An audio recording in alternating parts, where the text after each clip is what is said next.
ಎಲ್ರಿಗೂ ನಮಸ್ಕಾರ. ಈ ವಿಡಿಯೋದಲ್ಲಿ ನಾವು ರುಚಿಯಾದ ಖಾರದ ಕಡುಬು ಹೇಗೆ ಮಾಡೋದು ಅನ್ನೋದನ್ನ ನೋಡ್ಕೊಳ್ಳೋಣ.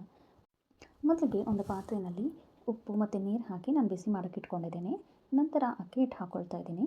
ಅಕ್ಕಿ ಹಿಟ್ಟನ್ನ ಅಕ್ಕಿ ರೊಟ್ಟಿಗೆಲ್ಲ ನಾವು ಹೇಗೆ ಹದ ಬರೆಸ್ಕೊಳ್ತೀವೋ ಅದೇ ರೀತಿ ಹದ ಬರೆಸ್ಕೊಳ್ಬೇಕು. ಅದಾದಮೇಲೆ ತಣ್ಣಗಾಗಕ್ಕೆ ಬಿಟ್ಟು ಒಂದು ಬೌಲಲ್ಲಿ ನೆನೆಸಿಟ್ಕೊಂಡಿರೋವಂಥ ಕಡಲೆಬೇಳೆ, ಉಪ್ಪು, ಹಸಿಮೆಣಸಿನ್ಕಾಯಿ, ಚಕ್ಕೆ, ಜಿಂಜರ್ ಗಾರ್ಲಿಕ್ ಪೇಸ್ಟ್, ಸ್ವಲ್ಪ ಗರಂ ಮಸಾಲಾನ ತೊಗೊಂಡು ತರ್ತರಿಯಾಗಿ ನಾನು ಗ್ರೈಂಡ್ ಮಾಡ್ಕೊಳ್ತಾ ಇದ್ದೀನಿ.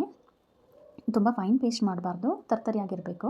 ಇದೇ ಮಿಶ್ರಣಕ್ಕೆ ನಾನು ಕಟ್ ಮಾಡ್ಕೊಂಡಿರೋ ಅಂಥ ಸಬ್ಬಕ್ಕಿ ಸೊಪ್ಪು, ಈರುಳ್ಳಿ ಹಾಗೆ ಸ್ವಲ್ಪ ಕರಿಬೇವಿನ ಸೊಪ್ಪನ್ನ ಆ್ಯಡ್ ಮಾಡಿಕೊಂಡು ಚೆನ್ನಾಗಿ ಮಿಕ್ಸ್ ಮಾಡ್ಕೊಳ್ತಾ ಇದ್ದೀನಿ. ಚೆನ್ನಾಗಿ ಒಂದಕ್ಕೊಂದು ಹೊಂದ್ಕೊಳ್ಳೋ ರೀತಿಯಲ್ಲಿ ಮಿಕ್ಸ್ ಮಾಡ್ಕೊಳ್ಬೇಕು.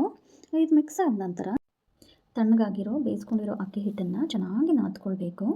ನಾದ್ಕೊಂಡು ಸಣ್ಣ ಸಣ್ಣ ಉಂಡೆಗಳನ್ನಾಗಿ ಮಾಡಿಕೊಂಡು ನಿಮಗೆ ಹೇಗೆ ಕಂಫರ್ಟಬಲ್ ಆಗುತ್ತೆ, ಲೈಕ್ ನೀವು ಲಟ್ಟಿಸ್ಕೊಳ್ಳೋ ಹಾಗಿದ್ದರೆ ಲಟ್ಟಿಸ್ಕೊಳ್ಬೋದು. ಇಲ್ಲ ಅಂದರೆ ನನಗೆ ಇದು ಕಂಫರ್ಟಬಲ್, ನಾನು ಸ್ವಲ್ಪ ಎಣ್ಣೆ ಹಚ್ಕೊಂಡು ಒಂದು ಪ್ಲೇಟ್ನ ಸಹಾಯದಿಂದ ಅದನ್ನು ಜಸ್ಟ್ ಪ್ರೆಸ್ ಮಾಡ್ಕೊಳ್ತೀನಿ.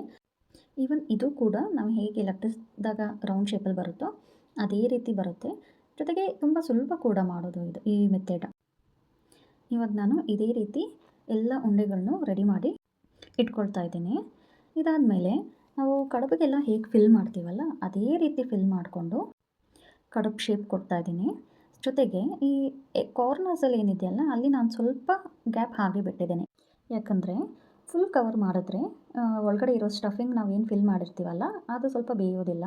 ಅದಕ್ಕೆ ಆ ಕಡೆ ಈ ಕಡೆ ಕಾರ್ನರ್ಸ್ನ ನಾನು ಹಾಗೆ ಗ್ಯಾಪ್ ಬಿಟ್ಟು ಬೇರೆ ಪೋರ್ಷನ್, ಮಿಡಲ್ ಪೋರ್ಷನ್ನ ನಾನು ಕವರ್ ಮಾಡ್ತಾಯಿದ್ದೀನಿ.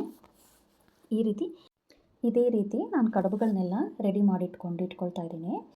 ಸೊ ನೆಕ್ಸ್ಟ್ ನಾನು ಕೆಳಗಡೆ ಒಂದು ಪಾತ್ರೆ ಇಟ್ಟು ಅದರಲ್ಲಿ ನೀರು ಹಾಕಿ ಮೇಲ್ಗಡೆ ಈ ಥರ ಹೋಲ್ಸ್ ಇರೋವಂಥ ಒಂದು ವೆಸಲ್ ತೊಗೊಂಡು ಮಾಡಿಟ್ಕೊಂಡಿರೋವಂಥ ಕಡುಬನ್ನೆಲ್ಲ ಸ್ಟೀಮ್ ಆಗೋದಕ್ಕೆ ಇಡ್ತಾಯಿದ್ದೀನಿ. ನೀವು ಒಂದ್ರ ಮೇಲೆ ಒಂದು ಇಟ್ಟರೂ ಇದೇನೂ ಆಗೋದಿಲ್ಲ, ಚೆನ್ನಾಗಿ ತೆಗಿಬೋದು, ಯಾವುದೇ ರೀತಿ ಅಂದ್ಕೊಳ್ಳುತ್ತೆ ಅನ್ನೋ ಭಯ ಇರಲ್ಲ. ಜೊತೆಗೆ 15 ನಿಮಿಷ ನಾನು ಸ್ಟೀಮ್ ಮಾಡ್ತಾಯಿದ್ದೀನಿ. ಇಲ್ಲಿ ನಿಮ್ಮ ಹತ್ರ ಸ್ಟೀಮರ್ ಇತ್ತಂದರೆ ಸ್ಟೀಮರಲ್ಲಿ ಕೂಡ ಮಾಡ್ಬೋದು. ಇವಾಗ ಕಡುಬೆಲ್ಲ ರೆಡಿಯಾಗಿರೋವಂಥ ಕಡುಬನ್ನು ಸರ್ವಿಂಗ್ ಪ್ಲೇಟಲ್ಲಿಟ್ಟು ಸರ್ವ್ ಮಾಡಿದ್ರೆ ಬಿಸಿಯಾದ ರುಚಿಯಾದ ಖಾರದ ಕಡುಬು ರೆಡಿ.